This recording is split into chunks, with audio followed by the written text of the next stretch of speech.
बिस्मिल्लाहिर्रहमानिर्रहीम, अस्सलाम वालेकुम। लाइव डॉक्टर शाहिद मसूद के साथ मैं हूं सुमेरा सलीम। नाज़रीन, हालिया दिनों में ऐसी खबरें गर्दिश कर रही थी कि बानी पीटीआई के बेटे उनकी रिहाई के लिए एहतजाज की क़यादत करने पाकिस्तान आने वाले हैं। तहम आज अडियाला जेल में मुकदमे की समाअत के दौरान बानी पीटीआई ने खुद इन कयास आराइयों को मुस्तरद कर दिया और कहा कि एहतजाज के लिए मेरे बेटे पाकिस्तान नहीं आएंगे। दूसरी जानिब वज़ीर-ए-आज़म शहबाज शरीफ साहब की ज़ेर सदारत वफाकी काबीना का इजलास भी कल तलब कर लिया गया और मुल्क भर के सार्फिन के लिए बिजली की कीमत में ₹1.75 फी यूनिट की कमी का भी इम्कान है। इसके अलावा भी दीगर मौज़ूआत पर आज हम गुफ्तगू करेंगे। स्टूडियो में हमारे साथ मौजूद है डॉक्टर शाहिद मसूद। अस्सलाम वालेकुम डॉक्टर। वालेकुम जी, आपको भी डॉक्टर साहब, वज़ीर आला खैबर पख्तूनख्वा अली अमीन गंडापुर साहब ने कहा है कि 5 अगस्त को मुल्क भर से लोग जो है एहतजाज के लिए निकलेंगे, जबकि बानी पीटीआई की जानिब से कहा गया है कि उनके बेटे पाकिस्तान एहतजाज के लिए नहीं आएंगे। देखिए, अब ये जो सारी खबरें हैं ना जी, पाकिस्तान की और दुनिया की, अपना अपना लोगों का तज्जिया है। मैं अपना तज्जिया पेश करता हूँ। ये सारी की सारी खबरें चली गई हैं एक तरफ, जी। और अब सिर्फ एक सवाल इस वक्त है, और वो ये है कि गज़ा में क्या ताख़ीर हो गई है। गज़ा का फैसला करने में सारी दुनिया को क्या ताख़ीर हो गई है, और अब वहाँ पर इमदाद खुलती है नहीं खुलती, ट्रक कितने हज़ार ट्रक दाखिल होते हैं, क्या कोई सीज़ फायर होता है, क्या कोई करारदादें मंजूर होती हैं, क्या वहाँ पर जो कुछ होना था उसमें बहुत ज़्यादा ताख़ीर हो गई है या नहीं हुई। 60,000 सरकारी तौर पे 60,000 से तादाद अबूर कर गई है जिनकी डेथ हुई है, सरकारी आदाद व शुमार है। और 60,000 का मतलब जो है वो अगर उसको हम मुख्तलिफ अंदाज में ये पेश करें तो 20 लाख लोग अभी हैं जिंदा वहाँ पे। 60,000 का मतलब, फोर्थ स्लाइड में देखें तो हर 36 में से एक की जो है वो पिछले 662 दिन में जो है डेथ हो गई है, यानी 90 लोग हर रोज़ उनकी डेथ हो रही है। ठीक है जी। 90 लोग यौमिया उनकी शहादत हुई है गज़ा में पिछले 662 दिनों में। ठीक है, और 147 लोग जो हैं वो भूख से मर चुके हैं जब से ये मदद बंद हुई, जिनमें 88 जो हैं वो बच्चे। अच्छा, अब इसमें जो इसको अगर हम इन्होंने फिर कर्सी अल जज़ीरा हम दिखाएं तो थर्ड स्लाइड के 60,000 लोगों का मतलब क्या है कि बुर्ज खलीफा दुबई यूएई तकरीबन 10,000 की कैपेसिटी से पूरा का पूरा भरा हो अगर बुर्ज खलीफा, तो ये 60,000 लोग बनते हैं।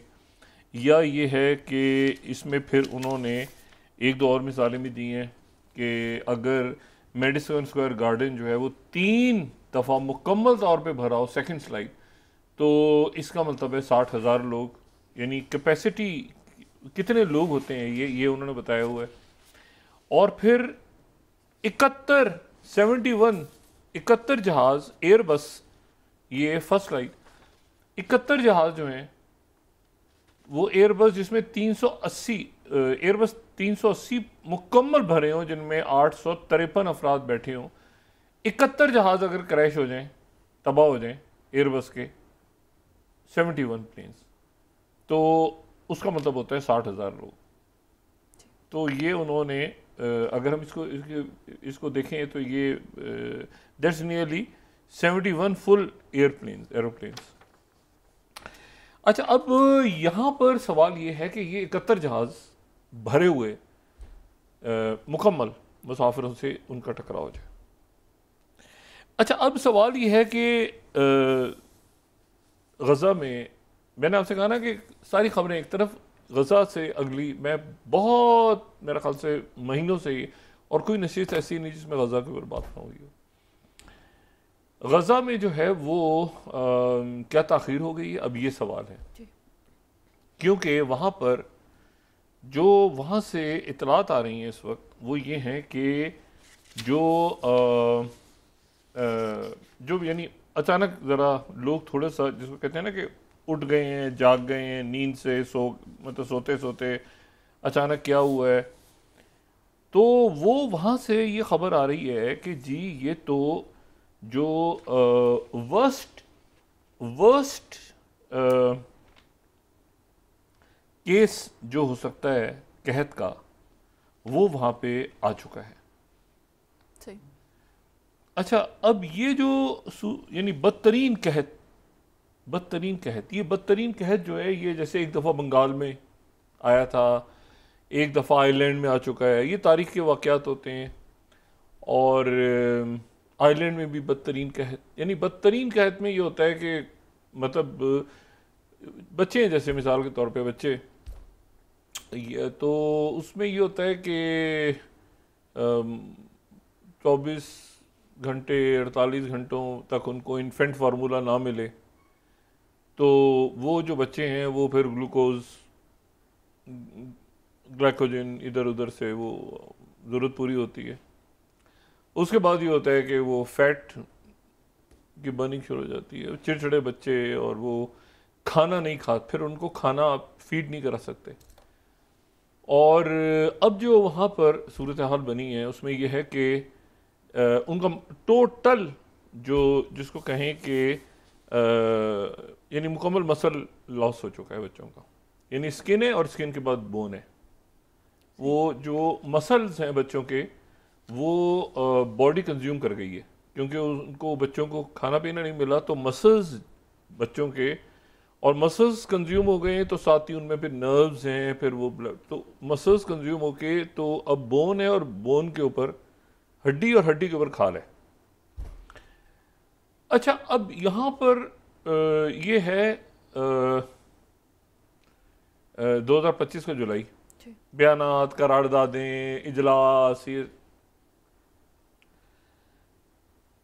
अब सवाल ये पैदा हो रहा है कि अब क्या करना है। यहाँ पर जाके शायद अंदाज़ा हुआ है, ये शायद नहीं हुआ अभी भी, और वो जो अंदाज़ा है वो हुआ है कि जब वहाँ से ये रिपोर्ट्स आनी शुरू हुई हैं कि ये जो है ये वर्स्ट केस जो है ये फेमिन का जो वर्स्ट केस है वो ये है। अच्छा, बिल क्लिंटन जो हैं वो 1998 में जब ये रवांडा में कत्लेआम हो रहा था, ये 26 मार्च 1998, और ये हाँ 2 हमारे पास हैं अखबार, तो क्लिंटन ने वहाँ का दौरा किया था। और ये 4 स्लाइड हम देखें। Bill Clinton overview, the Clinton declares US with world failed Rwandans. उन्होंने ये कहा था कि रवांडा को दुनिया ने नाकाम कर दिया। और फिर उसी दिन का दूसरा अखबार है 5th, Clinton in Africa, the blood bath, critics से कि US ignored CIA warnings of genocide in Rwanda. बाकी जितना दौर था बिल क्लिंटन का, एक तो वो मोनिका लेविन्स्की वाला, लेकिन क्लिंटन जो है वो अपने आप को, ना वो और ना दुनिया ने उनको माफ़ किया कि रवांडा के कत्लेआम में आपने क्या किया था। जो मर्जी किया हो बुश ने, जो मर्जी बुश ने यूएसएड दी हो, जो मर्जी किया हो बुश ने, लेकिन बुश को दुनिया जो है वो याद रखती है उस जूते से जो उसको इराक में पड़ा था, और जिसके बाद जो है वो जो कत्लेआम हुआ, ठीक है, वाटर बोर्डिंग और अगवा और टॉर्चर और जंगें और अनफिनिश हुआ। दहशतगर्दी को तो कोई सपोर्ट नहीं करता, मगर जो बुश साहब के जो प्लान्स थे, मतलब वेपन्स ऑफ मास डिसेप्शन और फलाना और दिमाग, तो वो बुश जो है वो किसी तरह से कहीं दुनिया में उसको कहीं आप कहेंगे जी बुश जो है, जैसे जिमी कार्टर को या बाकी लोगों को, अमेरिकन प्रेसिडेंट्स को, रेगन को, बहुत उनके ज़बरदस्त लोग हैं, लेकिन बुश को किसी जगह को बुला सकता है लेक्चर देने के लिए? कॉन्डलीज़ा राइस को, बुश को, इनको बुला सकता है? अच्छा, तो लानत भेजते हैं लोग। इसी तरह ओबामा, अब ओबामा जो है वो जो भी उन्होंने आते ही जो है वो उनको नोबेल प्राइज़ मिल गया, मैं ये करूँगा, मैं वो करूँगा, लेकिन वो तारीख़ में ओबामा जो हैं, ओबामाज़ वॉर, उन्होंने जो छेड़ी जंगें मज़ीद, चाहे वो लीबिया हो, चाहे वो ये दाइश का बनना हो, और ये जिसके ऊपर ट्रंप अब पर्दा उठा रहे हैं, वो उसकी वजह से याद रखे जाते हैं। जब ब्लेयर आए तो मैं उस वक्त बरतानिया में मौजूद था, तो ब्लेयर बड़े बड़े पॉपुलर, बहुत पॉपुलर थे टोनी ब्लेयर, और इतने पॉपुलर थे कि स्मार्ट, पॉपुलर, और बड़े लोगों में उनका बड़ी उनकी कदर थी उस वक्त। लेकिन वो जो है वो फिर उनको जो नाम दिया बीबीसी ने 2003 में, 6 light Tony Blair the US poodle. अच्छा, और फिर फाइनेंशियल टाइम्स 7th, ये भी 2003, वॉज ब्लेयर, ये 2003 का है या 4-5 आगे कोई तारीख इसकी मुझे नहीं है, लेकिन हम बहरहाल कोट कर देते हैं। Financial times 7th, was Blair Bush poodle. अच्छा, और फिर independent, the inside story how Tony Blair led Britain to war in Iraq. CBS news, Bush आगे से वजाहत कर रहे हैं, अमेरिकन प्रेसिडेंट बुश आगे से वजाहत कर रहे हैं, ब्लेयर वॉज नो पूडल। अच्छा, उसके बाद जो है तो बात सारी ये है कि किस तरह से तारीख आपको किस तरह से याद रखती है। अब प्रेसिडेंट ट्रंप जो है, जो मैं मतलब एक गुमान होता है ना कि, और अभी भी है, गुड एट हार्ट, लेकिन वो कहीं पिछले 48 घंटों में प्रेसिडेंट ट्रंप को एक जिसे कहना चाहिए ना कि उनके सामने उन्हें कोई शॉक ऐसा लगा है गज़ा के हवाले से, या कोई ऐसी रियलिटी उनके सामने आई है जिसके बाद उनकी टोन एकदम चेंज हुई है। जब वो आ रहे थे तो आप देखें कि उन्होंने आने से पहले वो बड़े अच्छे मूड में कि जी वो मैंने, अब कोई बात नहीं होगी, किसी किस्म की बात हम नहीं करेंगे, टॉक्स ख़त्म करने का ऐलान करता हूँ मैं स्कॉटलैंड आ गए। स्कॉटलैंड आने के बाद पहले दिन भी देखें, पहले दिन वो जब मिल रहे हैं EU की सरबराह से, तो उनका मूड ऑफ है, वो गुस्से में है, और जिसका मलबा जो है वो EU टैरिफ के ऊपर गिर गया सारा। मतलब हम एक गुमान कर सकते हैं, तज्जिया कर सकते हैं उस हवाले से। लेकिन फिर उसके बाद जब वो कीर स्टारमर के साथ बैठे हैं, जो बरतानवी वज़ीर आज़म है, एक तो ये कि बरतानवी वज़ीर आज़म ने मुलाकात उनसे भी हुई, और उस दौरान गालिबन प्रेसिडेंट को 24 घंटे US प्रेसिडेंट को ब्रीफिंग्स भी मिली हैं। उन्होंने 70 मिनट गैर मामूली तौर पे, कल उन्होंने 70 मिनट बरतानवी वज़ीर आज़म के साथ खड़े होकर मीडिया का सामना किया है। 70 मिनट्स, ये एक बहुत लंबा वक्त है कि आप, और ब्रिटिश मीडिया भी है, और यूरोपियन मीडिया भी है, और हर किस्म का उनका अपने मीडिया को तो वो कह सकते हैं, लेकिन वो खुल के कहीं पर उन्होंने किसी मीडिया को बुरा भला नहीं कहा। और वरना उनकी आदत है ना कि तुम ये हो, तो ब्रिटिश मीडिया को और आलमी मीडिया को, और उसमें ताबड़तोड़ सवाल होते रहे उन पे गज़ा के हवाले से, जिसका वो जवाब देते रहे, और यूक्रेन पे भी हुए, लेकिन गज़ा के ऊपर बहुत सवाल हुए। बहुत बड़ा क्रेडिट एक इस मरहले पे जाता है बरतानवी वज़ीर आज़म कीर स्टारमर को भी, कि उन्होंने ब्रीफ किया प्रेसिडेंट ट्रंप को। बाकी तो हुक्मरानों की, वज़ीरों की हिम्मत ही नहीं पड़ती ना कि उनके सामने जाके वो गज़ा की बात भी करे।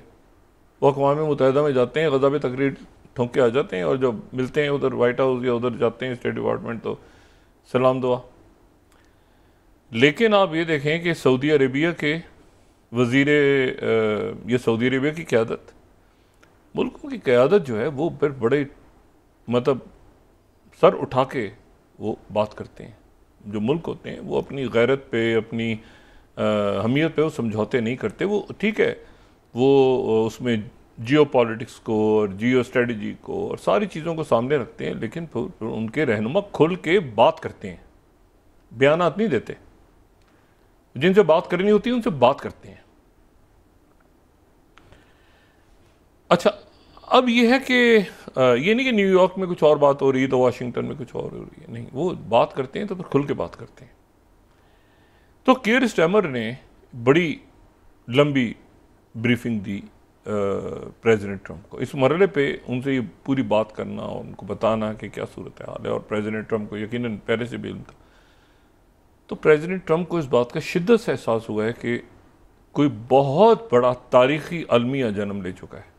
ये 60,000 और ये हमास और ये सारा पीछे चला गया, ईरान और हमास और ये सब पीछे चला गया, क्योंकि क्या ताख़ीर हो गई, ये इर्रिवर्सिबल हो गया। क्योंकि वो जो बच्चे हैं, जो मैं पहले भी बात कर रहा था कि वो हमेशा के लिए वो बच्चे माजूर हो गए हैं, उनकी ग्रोथ नहीं हो पाएगी, वो खाना नहीं खा सकते, उनकी वो अपाहज हो गए उनमें से बहुत से बच्चे। और ये हम कई दिनों से बात कर रहे हैं कि ये फेमिन जो है, क्या ये रिवर्सिबल अब है या नहीं है, तो क्या ताख़ीर हो गई है, ये अब प्रेसिडेंट ट्रंप को अंदाज़ा हुआ। तो उन्होंने दो तीन बातें हुई। एक तो उन्होंने जो बरतानवी वज़ीर आज़म है कीयर स्टार्मर, उनको इशारा दे दिया है कि आप फ़लस्तीनी रियासत को पे आगे बढ़ें, तस्लीम करें। सही, ठीक है। और ये जो है ये साथ ही उन्होंने ये कहा कि यहाँ पे मैं NBC कोट कर रहा हूँ, Trump 12th slide, Trump troubled by images coming out of Gaza prompting him to push for more aid. अब कोई हमास या इधर उधर की बात नहीं हो रही। और साथ ही उनके एक बात ध्यान में रखेंगे, जो उनकी मेक अमेरिका ग्रेट अगेन की बेस है, ये बड़ी एक अजीब सी इसमें डायकॉटमी कहें या जो भी कहें, उनकी जो बेस है वो बहुत ज़्यादा प्रो पैलेस्टीनियन है मेजॉरिटी। यानी उनकी जो बेस है वो मेक अमेरिका ग्रेट अगेन जो है, वो जो मेगा है वो फ़लस्तीनियों की हामी है। तो उसमें जो है ये अब ये मैं इसराइल के का मीडिया कोट कर रहा हूँ, 13th, you are losing me as the evangelical backlash against Israel grows inside MAGA, Trump official threaten reprisals. ठीक है, वो मागा के अंदर जो है वो एक क्राइसिस खड़ा हो रहा है। एक तो वो एप्स्टीन फाइल्स ये सारा चल ही रहा है ना वहाँ पे, लेकिन ये जो हो गया है दुनिया से एक जुर्म, और इसका जिम्मेदार अब कौन है। अच्छा, साथ ही जो 14th, ये मैं फिर इसराइल का मीडिया कोट कर रहा हूँ, worst case scenario of famine, worst case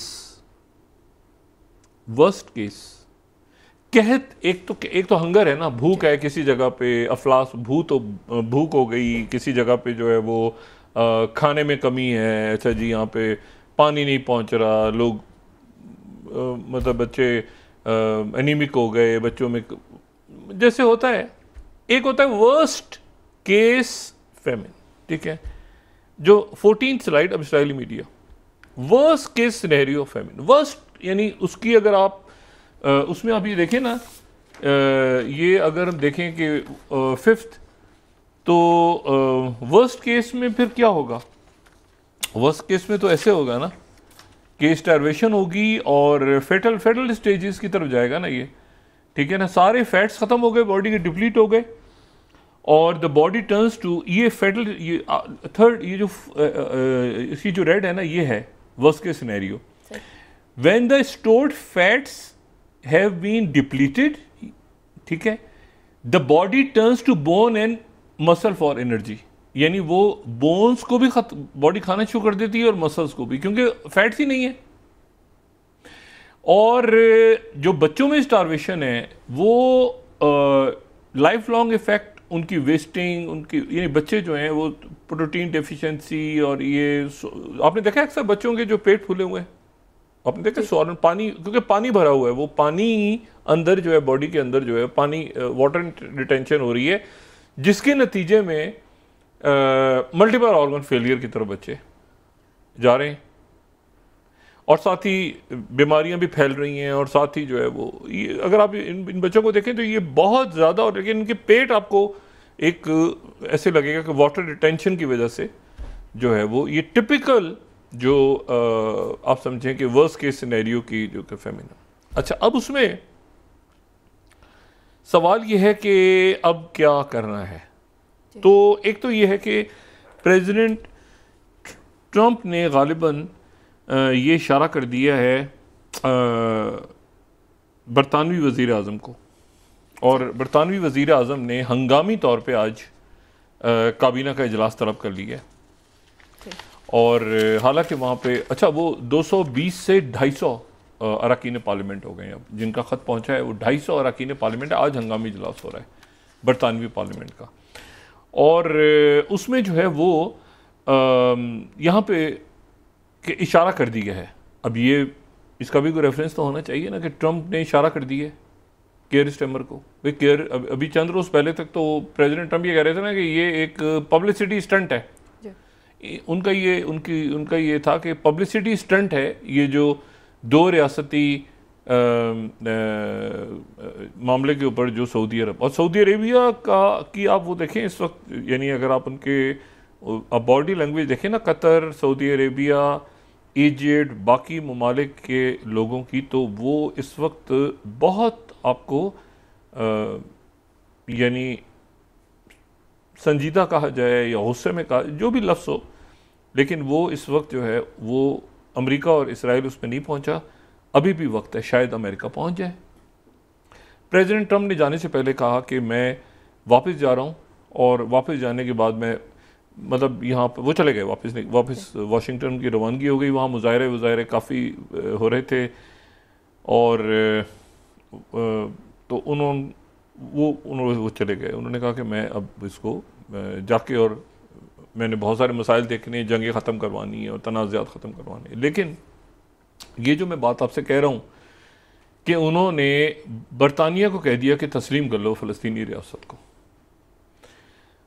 ये मैं यहाँ कोट कर रहा हूँ इंडिपेंडेंट बरतानिया का 40th। Trump gives Starmer green light to recognise Palestinian state.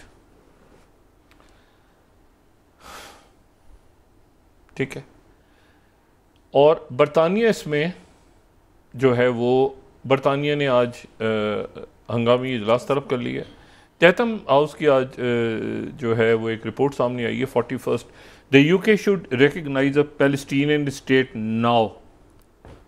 Chatham House बड़े थिंक टैंक्स, दुनिया के थिंक टैंक्स तो क्या मैं कहूँगा, एक बहुत एक यानी ये वो टिपिकल होता है ना, वो रैंड कॉरपोरेशन टाइप, उस टाइप के नहीं। चैथम हाउस एक बड़ा ज़बरदस्त किस्म का जो है ना एक वो इंस्टीट्यूट है, जिन लोगों को जाने का इत्तेफाक हुआ। चैथम हाउस रूल्स भी वहीं से निकलते हैं ना कि जो बात अंदर हो रही है वो अंदर ही, वो बड़े मुनासिब, बहुत अच्छी जगह है ये। तो चैथम हाउस की रिपोर्ट आई, UK should recognise a Palestinian state now. अच्छा, और अब लेकिन जो इसराइल का जो वो इसराइल जो है वो अपने ऊपर लेने को तैयार नहीं है सारा इसका। ये जो कुछ हुआ है, ये गज़ा ह्यूमैनिटेरियन फाउंडेशन और बम्स दिए जा रहे हैं और डिप्लीट हो गए उनके 25%, और ये मैंने कहा सब सारा वो छोड़ दें आप। टैरिफ क्या होगा, किसका 15% होगा, 10%। तो गज़ा से जियो पॉलिटिक्स अगली दुनिया की गज़ा से निकलेगी, हुकूमतें गिर जाती हैं। ये जब कहत वहत पड़े हैं ना, और पॉपुलेशन बड़ी तादाद में, हुकूमतें, खाना, ये फिर उसके बाद में बहुत कुछ होता है। मतलब मैसिव डेथ्स अगर हो जाए ना, हो गई, जो ऑलरेडी 60,000 हो चुके हैं। अब ट्रक जा रहे हैं ऊपर से, मतलब एयर ड्रॉपिंग हो रही है, ये हो रहा है। अभी फ्रांस ने भी शुरू कर दिया, बाकी भी यूरोप आ गया, दुनिया सारी। लेकिन जो 15th है, जो इसराइली मीडिया वो इसको अपने ऊपर नहीं ले रहा है। अब 15 उन्होंने लिखा है कि how Trump facilitated Netanyahu's Gaza starvation policy and failed to bring the hostages home. उन्होंने ट्रम्प पे डाल दिया कि हम पे मत डालो, सारा का सारा मलबा जो है ये नेतन्याहू पे मत डालो, बल्कि ट्रम्प आपने फैसिलिटेट किया। अब ये इसराइल के अंदर ये बात हो रही है कि हम पे मत डालो सारा मलबा, ठीक है, कि सारा हमने किया है। आपने भी फैसिलिटेट किया है इस जेनोसाइड को। और इसमें जो है ये अब सवाल ही पैदा होता है कि 19th Israel has become a pariah state. We need massive non-violent civil disobedience until Netanyahu's ousted. यानी एक मुकम्मल तौर पे एक ज़रूरत है, वो इसराइल के लोग भी तो मतलब वहाँ पर भी तो एक ऐसे लोग हैं जो बहुत ज़्यादा दुखी हैं इस पूरे मामले पे।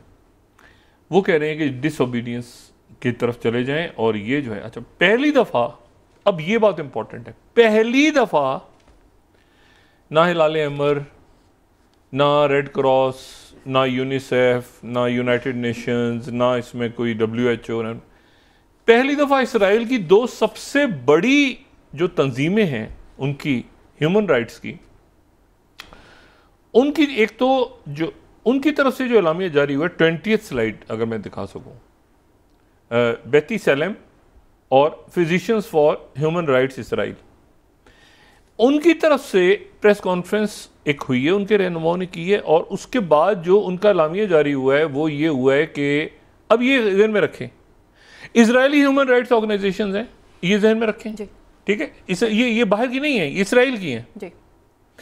ये कह रही हैं कि describe the development of a genocidal regime in Israel working to destroy Palestinian society in Gaza.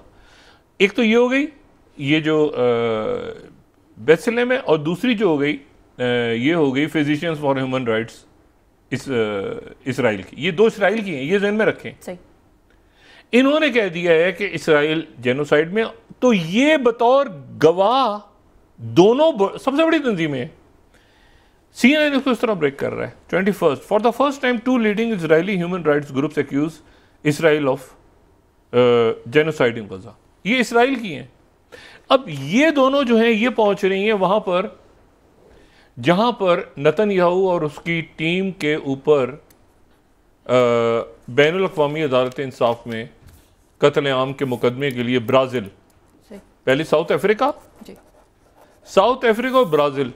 अब ब्राज़ील और साउथ अफ्रीका के अंदर वैसे तो दोनों ज़बरदस्त मुल्क हैं, मगर जहन में रखें कि एक ब्रिक्स का बी है और एक ब्रिक्स का एस है।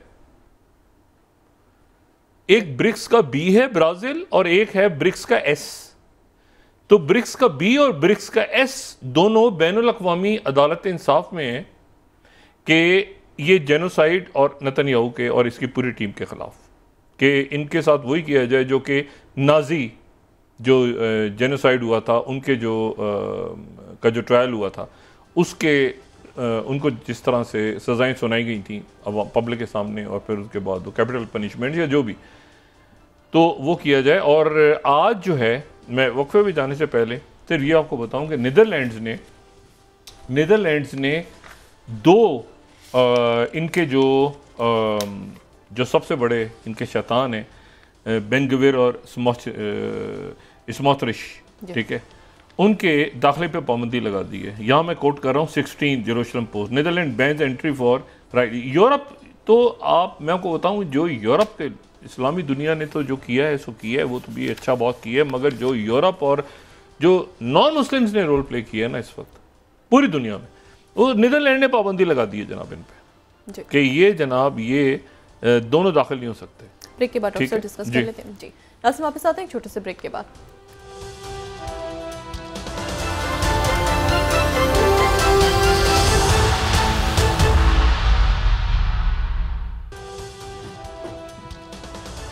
वेलकम बैक नाज़रीन। डॉक्टर साहब, भारतीय वज़ीर दाखिला की जानिब से मुज़ाहिरा खेज़ दावा किया गया, उन्होंने कहा है कि पहलगाम में हमला आवरों से पाकिस्तानी चॉकलेट्स मिली थी।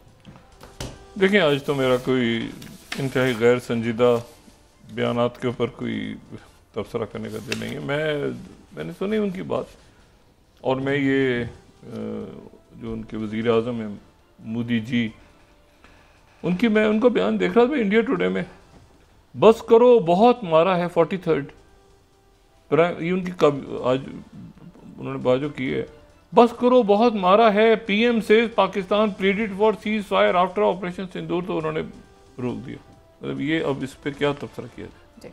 मतलब सीज फायर इसलिए हुई कि पाकिस्तान ने कहा बस करो, फ़ोन करके उनको बस करो, बहुत मारा है, तो इन्होंने अच्छा वो सवाल पूछ रहे हैं, राफेल तैयारे गिरे हैं, कितने लोग मरे, क्या बना, किसने किया था, वो फॉल्स फ्लैग था, वो ये जवाब क्या दे रहे हैं कि उन्होंने हमें कहा बॉस करो, बस मारा है तो बहुत मारा है, तो मैंने बस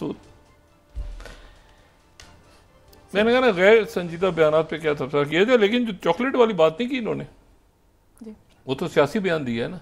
असल इल्ज़ाम तो इन्होंने किसी और पे लगाया है,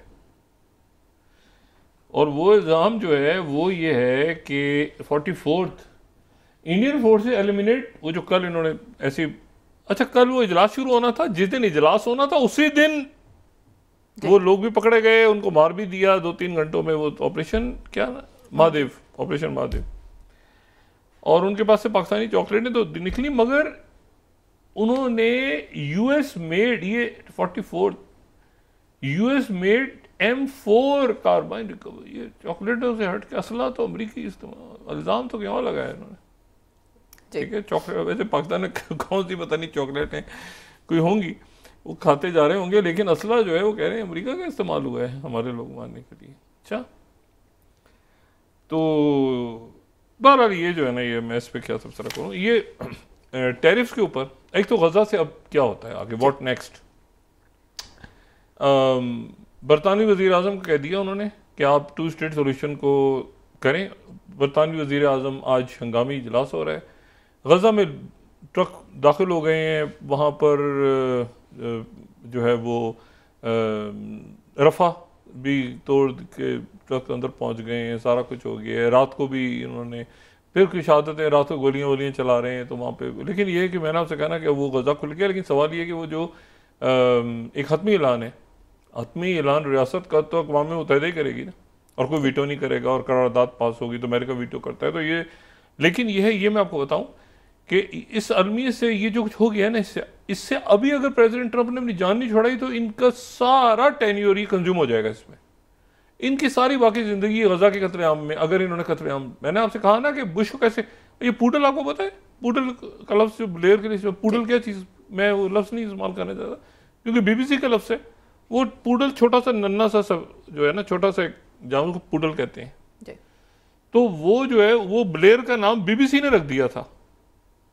ठीक है। वो एक जानवर होता है, ठीक है, जो पालतू जानवर, तो इस 6th अगर हम देखें ना तो वो पूडल होता है, और जो लोग जिसको पपी कहते हैं या जो भी उसको, तो वो ये टोनी ब्लेयर का नाम उन्होंने यूएस पूडल, ये पूडल रख दिया। तो बुश तरदीदें करते फिर रहे थे कि नहीं वो पूडल नहीं है, ये पूडल की कोई तस्वीर हम देखा, मैं नाम नहीं लेना चाह रहा, लेकिन मैं आपको ये बता रहा हूँ कि वो जो पूडल है ना, फिर ये 9 देखिए आप, Bush Blair was no poodle, वो बाकायदा तरदीद बुश कह रहे हैं कि वो पूडल नहीं है, CBS न्यूज़ ये 9th। अच्छा, एनीवे, तो ये है कि अब वो ये आगे जनाब ये चलता रहा मामला।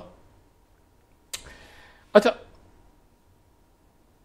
10% टैरिफ लगा है सिर्फ बरतानिया पे, बाकी EU पे तो 15%, और इन्वेस्टमेंट्स और ये सारा, और असला भी खरीदेंगे वो सारा, सब पहले तो सारा बरतानिया से। सबसे जो अभी तक अच्छा किसी के साथ टैरिफ डील हुई है ना, वो बरतानिया के साथ हुई है, क्योंकि मैंने आपको बताया ना, बरतानिया को फिर और उन्होंने काम कहा है ना कि ये आप मसले को, मतलब इसको आप रिजॉल्व करो, जैसे भी करना है, जो भी कुछ करना है, मैं वापस जा रहा हूँ, संगीनी का। मैंने कहा, मैं पहले दिन से कह रहा हूँ कि president Trump is good at heart, लेकिन आप एक खास माहौल में जब चले जाते हैं ना, नॉट बाइडन को छोड़ दो, बाइडन ने तो शुरू करवाया सारा, बाइडन तो उससे ज़्यादा तो मेरा नहीं ख्याल कि मतलब उसको ये पकड़ के अंदर कर रहा है, ठीक कर रहा है ट्रंप बिल्कुल।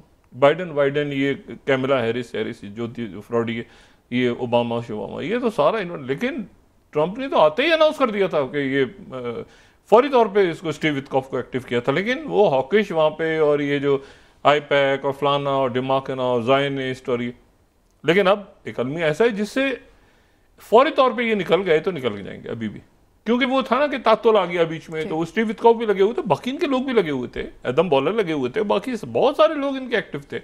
सऊदी अरेबिया इन्वेस्टमेंट करने जा रहा था, कहता इन्होंने दौरा नहीं किया था इसराइल का, कि मैं यहाँ पे अरब ममालिक का दौरा करूँगा, इसराइल नहीं जाऊँगा। लेकिन उसके बाद क्या हुआ खुदा जानता है। वो एक तो ईरान की जंग छेड़ दी, फिर उसके बाद ये कत्लेआम को इन्होंने, फिर गजा फाउंडेशन फलाना ये सारा। तो अब भी मौका है कि ये इससे निकले। तो इन्होंने बहरहाल इंडिपेंडेंट को मैं कोट कर रहा हूँ दोबारा 40th एक दफ़ा दोबारा कि Trump gives Starmer green light to recognise Palestinian state. उनको कह दिया तो खुद नहीं करेंगे क्या भाई? जब उनको कह दिया तो बरतानिया आगे से कहेगा कि अच्छा वीटो है ना, बरतानिया के पास भी वीटो है, तो वो कहेंगे अच्छा हमें कह दिया आपने, तो आप खुद वीटो करने जा रहे हैं इसको। अब क्या कियर स्टर्मर क्या समझती हैं? वो बड़े पॉपुलर लीडर हैं अपने मुल्क के, one of the most popular prime ministers of UK, और वो पूडल वूडल नहीं है, वो हिस्ट्री में नाम लिखवाएंगे वो अपना, कियर स्टर्मर जो है। और मैक्रों पहले से तैयार है, मैक्रों तो सऊदी अरबिया के साथ बैठे हैं, और मैक्रों और ये ब्रेक्सिट के अंदर ये तो दोनों की मुलाकातें होती रही हैं। ये तो एक पेज पर वो जर्मन चांसलर भी जाग गए अचानक कि जी अच्छा ऐसा है कि इमदाद बढ़नी चाहिए, ये होना चाहिए। उनको मैं पीछे रह गया हूँ यार, ये क्या हो गया भाई? अच्छा, और उनकी तो तारीख है, जर्मन की तो तारीख रही है पुरानी, एक जो भी हिटलर के दौर में हुआ है। एनीवे उसकी कोई, उसको कोई सही नहीं कह सकता, लेकिन हुआ तो है ना जर्मनी में। और उनकी राइट विंग पार्टीज जो हैं वो वो माइंडसेट रखती हैं इसराइल के बारे में और यहूदियों के बारे में। अच्छा, अब जनाब इस पूरे में एक तो 10% का टैरिफ साइन हो गया, सबसे अच्छा अभी तक इनका हुआ है चाइना के साथ। आज तीसरा दौर हुआ है टैरिफ का, और वो लंबा हो गया। वो मेरा ख्याल है स्टॉकहोम में उसमें मजीद जो है वो शायद एक्सटेंड हो जाए, मजीद मुज़ाकरात हों। लेकिन उनसे सवाल हुआ कल प्रेसिडेंट ट्रंप से कि आप चाइना जा रहे हैं, तो उन्होंने कहा मैं ज़रूर जाऊँगा, लेकिन मुझे बुलाएगा तो कुछ आएगा, मैं जाऊँगा ना, मुझे कोई दावत आएगी तो मैं जाऊँगा। इसका मतलब दावत ही नहीं आई, ये भी बड़ी अजीब सी बात है। मतलब ये दौरा जो है ये फिर कैसे हो रहा था? अगर जो है वो उनको दावत ही नहीं दी तो फिर ये बातचीत कैसे चल रही थी? ठीक है।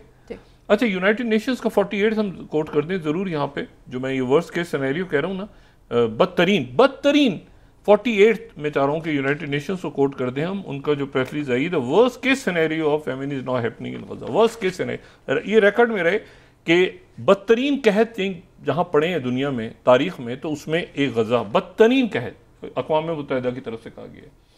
अच्छा, अब इसमें इशू ये है कि वो उन्होंने कहा कि ये जो है अब राइटर्स, ट्रम्प ने क्या कहा, सारी सब चीज़ों को फेंक दें एक तरफ, जो मैंने शुरू में बात की ना, सारी चीज़ों को एक तरफ फेंक दें उठा के सब। मैं वो जुमला दोहरा रहा हूं जो ट्रंप ने कहा, राइटर्स को मैं कोट कर रहा हूं, ठीक है। 33rd, Trump says number 1 priority now is Gaza is getting people fed. एक प्रायोरिटी सबसे पहले कि गजा के लोगों को, क्योंकि जो है ना वो वहां पर तो ये फैल गया है ना सारा, अब इसको जो है वो। अच्छा, टर्की का TRT क्या कह रहा है? 26 Trump denies seeking meeting with she, says के विजिट नीड्स इन्विटेशन। अच्छा, तो इनविटेशन ही नहीं भेजा शी जिनपिंग ने, क्यों इनविटेशन क्यों नहीं भेजा 3 सितंबर का? तो वो कहते हैं इनविटेशन जाएगा तो मैं वहाँ पे जाऊँगा, और मुझे तो कोई ज़रूरत नहीं है, मैं तो नहीं जाना चाह रहा। हाँ, इनविटेशन आएगा तो मैं ज़रूर जाऊँगा, तो इनविटेशन ही नहीं भेजा। इसी दौरान जो है एक काम बड़ा ज़बरदस्त किया प्रेसिडेंट ट्रंप ने। वो जो ताइवान के सदर मौसूफ जा रहे थे, वो सेंट्रल अमेरिका और जो साउथ अमेरिका का दौरा कर रहे थे, और बीच में वो 10 दिन में डैलस में रहूँगा, न्यूयॉर्क जाऊँगा, उनको ब्लॉक कर दिया प्रेसिडेंट ट्रंप ने। उनको कहा तो अमेरिका नहीं आओगे, वहाँ जाना है तो जाओ। उन्होंने कहा वहाँ का खाक करूँगा जाकर, उस दौरा कैंसिल कर दिया उठा के। वो ताइवान के, उन्होंने कहा वहाँ मैं तो, असल तो इनकी चालाकी ये होती है ना ताइवान वालों की, कि उधर जाने के लिए ये कहते हैं अमेरिका में रुके हैं ताकि हमें ठप्पा लग जाए कि अमेरिका हमारे साथ है। पहली दफ़ा प्रेसिडेंट ट्रंप ने वो ताइवान के सदरों को कहा कि जाओ उधर जाना है तो कोई कश्ती में बैठ के चले जाओ, अमेरिका मत रुकना, मेरे चाइना से ताल्लुकात खराब हो जाएंगे शी जिनपिंग से। ये बड़ा ज़बरदस्त काम किया। अब इसको जो है ये Fox News 29 Trump's reported snub of Taiwan president, ये उन्होंने उठा के उसको दफो हमारी सरजमीन में मत आओ, चाइना से ताल्लुकात खराब हो जाएंगे। और उसके बाद ब्लूमबर्ग क्या कह रहे हैं, वो दौरे कैंसिल कर दिया उसने, ताइवान के लीडर ने, calls of US top over, वो मतलब दौरा ही कैंसिल हो गया। और वो जो है वो फाइनेंशियल टाइम्स कह रहा है कि ब्लॉक ताइवान 28 उन्होंने लाई चिंगती का जो है वो न्यूयॉर्क से दौरा रोका। वो उन्होंने उस समय कहा, उन्होंने कहा मैंने जो है ना ये 31 टेलीग्राफ, तो अभी थोड़ी देर पहले टेलीग्राफ ने बताया उन्होंने साउथ अमेरिका के दौरे कैंसिल कर दिए, न्यूयॉर्क नहीं तो कहीं भी नहीं। जाऊँगा तो न्यूयॉर्क से होता हुआ जाऊँगा, वरना नहीं कहीं नहीं जाऊँगा। और फिर ग्लोबल टाइम्स ने, फॉरेन मिनिस्टर उनके जो हैं, उन्होंने फिर फॉरेन मिनिस्टर ने रिस्पॉन्स किया ग्लोबल टाइम्स ने कि China firmly opposes any form of official engagement between US and Taiwan island. लेकिन अब यहाँ पर खुल के उन्होंने एक स्टांस ले लिया। अब बात ये सारी कि ये अब इसमें अच्छा, सऊदी अरेबिया भी आज रफा से उनकी इमदाद भी उन्होंने रफा क्रॉसिंग से शुरू कर दी है। ठीक है, ये अरब न्यूज़ कोट कर रहा हूँ, सऊदी ट्रक से 6 सऊदी ट्रक अभी शाम को एंटर हुए हैं फूड लेके रफा से। ये रफा को बंद किया हुआ है, यानी एक तरह से मतलब अब वो इसराइल एक साइड पे चला गया सारा। इशू ये है कि ये अच्छा, ये अब 45th इंडिया ब्रेसिस और हायर यूएस टैरिफ, अब या तो ये आगे हो जाएगा इनका कोई मामला, या ये है कि मोर टॉक्स होंगी क्या इंडिया का टैरिफ का। मैं इस पे आज मुझे नहीं पता कि कहाँ पे मामला जा रहा है, क्योंकि गज़ा में एक तो इन्होंने चाइना के हवाले से बात की है कि इन्होंने चाइना के कहने पे चाइना की तरफ, चाइना को इशारा था ना कि क्या ये ताइवान को आप, पहली दफ़ा इससे पहले जितने ताइवान के सदर हैं वो जाते थे अमेरिका, रुकते थे आगे निकल जाते थे, अमेरिका रुकते थे आगे निकल जाते थे। ताइवान की तरफ से, चाइना की तरफ से एक स्टेटमेंट आता था कि हम मजम्मत करते हैं। एक टेलीफोन कॉल हुई है दरमियान में, वो टेलीफोन कॉल बड़ी इंटरेस्टिंग हुई है इस मरहले पे और बड़ी लंबी हुई है। और प्रेसिडेंट प्यूटिन ने फोन किया नेतन्याहू को, रशियन प्रेसिडेंट प्यूटिन ने नेतन्याहू को फोन किया और काफी लंबी टॉक हुई है उसमें एक तो ईरान डिस्कस हुआ है। उन्होंने कहा ईरान का मामला आप सफारतकारी के तौर के साथ हल करेंगे और दोबारा ईरान से झड़प नहीं होगी आपकी। प्यूटिन टू नेतन्याहू, मतलब प्यूटिन ने कह दिया तो बस कह दिया ना, बस खत्म हो गई बात। उन्होंने कहा ईरान के साथ आप दोबारा आपकी जंग नहीं होगी, फुल स्टॉप। दूसरी बात यह है कि सीरिया के अंदर आप मुदाखलत नहीं करेंगे आज के बाद। ये कौन सा सीरिया है? ये बशार अल असद का सीरिया नहीं है, ये अहमद शरा का सीरिया है। और उसके लिए टेलीफोन कौन कर रहा है? प्रेसिडेंट प्यूटिन, जो हमेशा बशार अल असद के साथ रहे, लेकिन अहमद शरा के सीरिया में इसराइल इन्वॉल्व नहीं होगा, ये मैसेज दिया है एक तवील कॉल में नेतन्याहू को प्रेसिडेंट प्यूटिन ने। अब गजा के हवाले से क्या बात हुई है जी, उसके बारे में जब तक कोई मुसद्दका चाहिए, दो बातें तो क्लैरिटी के साथ मैसेज दे दिया प्रेसिडेंट प्यूटिन ने। जो बात क्रेमलिन की तरफ से कह भी दी गई है कि ईरान के साथ डिप्लोमेटिकली मसला हल होगा, कोई जंग नहीं होगी, और ये उन्होंने प्रेसिडेंट ट्रंप से भी बात कर ली है। और दूसरी बात यह है कि सीरिया के अंदर आप मुदाखलत नहीं करेंगे। अच्छा, ये वो सीरिया जिसके बारे में तासुर ये था कि ये तो यहाँ से बशार अल असद चले गए, अहमद शरा आ गए, तो ये तो अब रशिया बड़ा नाराज होगा। उन्होंने करें आप सीरिया के अंदर मुदाखलत नहीं करेंगे, दुरूज और ये जो सारा नेतन्याहू पीछे बैक। गजा के हवाले से क्या बात हुई है? इसके हवाले से बात हुई है काफ़ी तफसील। वही क्या बात हुई है, क्योंकि रशिया मौजूद है इस वक्त अक़वाम मुत्तहिदा के में भी 2 स्टेट सोल्यूशन के लिए, चाइना रशिया ये सारे मौजूद हैं। तो अगले 24-48 घंटों में ये देखना है सिर्फ, जो इम्पोर्टेंट बात है वो ये है कि वहाँ पर एक तो 2 स्टेट सोल्यूशन का क्या होता है, और दूसरा ये है कि अगर ये बच्चों की डेथ हो गई बच्चों की, ये कहत फैल गया, इसका भी एक टाइम है ना। बीमारियां भी फैली हुई हैं, अद्वियात, उनको निकाला नहीं जा रहा, ऊपर कोई डर रहे हैं, मलबा गिरा हो। जब देखें ये ट्रक भी नहीं आगे पहुंच पा रहे हैं ना, मलबा पड़ा हुआ है ना सारा, तो मतलब है कि वो एक जगह तक उनसे कहते हैं आए, फिर वो कहीं यरगमाली रखे हुए हैं कहीं, मतलब एक केओस, एक टोटल अंदर जो कहना चाहिए कि क़यामत है। लेकिन उसको इशू ये है कि वो जब तक ये गोलाबारी नहीं बंद करेंगे, कहीं पे वो बारूदी सुरंगें हैं वो फट जाती हैं, कहीं पे कुछ होता है, आज भी मारे गए हैं इसराइल के लोग, फ़लस्तीनी भी शहीद हो गए हैं। तो ये कहीं जब तक ये मामला, क्योंकि ट्रंप ये कह गए हैं कि जाते जाते केयर स्टेमर को कि, और केयर स्टेमर जो है वो उनको 10% टैरिफ मिला है, सबसे अच्छी डील उनकी हुई है। अगर वो ईयू में होते तो 15% पे होते, और वो इन्वेस्टमेंट जो कर रही है ईयू कर रहा है इतने बिलियंस की, उसमें उनका हिस्सा होता बरतानिया का उसमें हिस्सा नहीं है। बरतानिया का कोई इन्वेस्टमेंट नहीं करेगा अमेरिका में, बरतानिया की सारी कंपनियां बरतानिया में काम करेंगी, ईयू की कंपनियों को अमेरिका जाना पड़ेगा। तो ईयू वाले भी सोच रहे हैं कि हमारे साथ क्या हुआ है। जो आगे फॉरेन पॉलिसी है, आगे सारा सिलसिला, वो पहले तो यूक्रेन के हवाले से यूरोप का कंसर्न था, लेकिन अब यूरोप के जो लोग हैं बड़े ज़बरदस्त लोग हैं, अमेरिका के लोग भी बड़े ज़बरदस्त हैं, उनकी मेगा बेस खड़ी हो गई है पूरी, आप सोचें ना। तो वो जो है ये इस वक्त, और इस्लामी दुनिया और बाकी दुनिया तो सारी खड़ी है। तो देखते हैं 24-48 घंटों में वहाँ से क्या खबर आती है। सऊदी अरेबिया, आपको पता है सऊदी अरेबिया के बारे में जो था, सऊदी अरेबिया ने बाइडन से, ये जो वली है इन्होंने बाइडन से मिलने से इनकार कर दिया था। ईरान में तो जो हुआ है सो हुआ है। सऊदी अरेबिया ने बाइडन से वली अहद ने मिलने से इनकार कर दिया था जब ये मामला ख़राब होना शुरू हुआ था। तो सऊदी अरेबिया भी बड़ी जब पॉलिसी, सऊदी अरेबिया जब करता है बात, और अर्दोगन जब बात करते हैं तो वो बात करते हैं, फिर वो हंसी, वो चूंकि बात करके गए हैं इनसे और उससे फिर गए हैं, ठीक है ना। तो इस वक्त ये वो सऊदी अरेबिया, फिर जहां तक मैंने आपसे कहा ना, कतर, सऊदी अरेबिया, इजिप्ट, ये सारे मुल्क जो हैं ये सब खड़े हैं। ईरान भी वहां पे मौजूद है, तुर्किया मौजूद है, पाकिस्तान मौजूद है, तो चाइना, रशिया, दुनिया पूरी मौजूद है वहां पे, बरतानिया।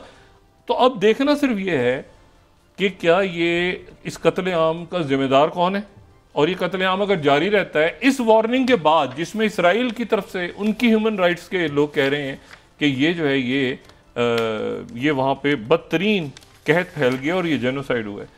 तो अगर ये सारी बात हुई है तो अब ये है कि आखिर में closure, NBC, most American now disapprove Israel military action. Gallup poll कह रहा है कि अक्सरियत जो है वो कह रही है कि ये फौजी ऑपरेशन बंद किया जाए अमेरिका की पब्लिक की। ये गलत पोल है जी। बहुत शुक्रिया डॉक्टर साहब। नाज़रीन, के साथ ही आज का प्रोग्राम अपने अख्ताम को पहुंचा। मुझे सुमेरा सलीम को इजाज़त दीजिए, अल्लाह ने के बाद। जी डॉक्टर साहब, जंगबंदी तो एक मसला है, कॉन्फ्रेंस हो रही है 2 रियासती हल, फ़लस्तीनी रियासत का ऐलान, फ़लस्तीनी रियासत का ऐलान, ये है जिसको कहना है गोल, ये गोल है, तो ये अचीव करना है। लेकिन उससे पहले जंगबंदी और ये कत्लेआम तो बंद हो, उसके बाद फिर आगे जो है वो 2 रियासती हल जिसमें फ़लस्तीनी रियासत। जी बहुत शुक्रिया डॉक्टर साहब। नाज़रीन, के साथ ही आज का प्रोग्राम अपने अख्ताम को पहुंचा। मुझे सुमेरा सलीम को इजाज़त दीजिए, अल्लाह ने के बाद। जी डॉक्टर साहब, अपना दोस्तों, रिश्तेदारों, गिरदोनवाह के लोगों का सब ख्याल रखिएगा। अल्लाह हाफ़िज़।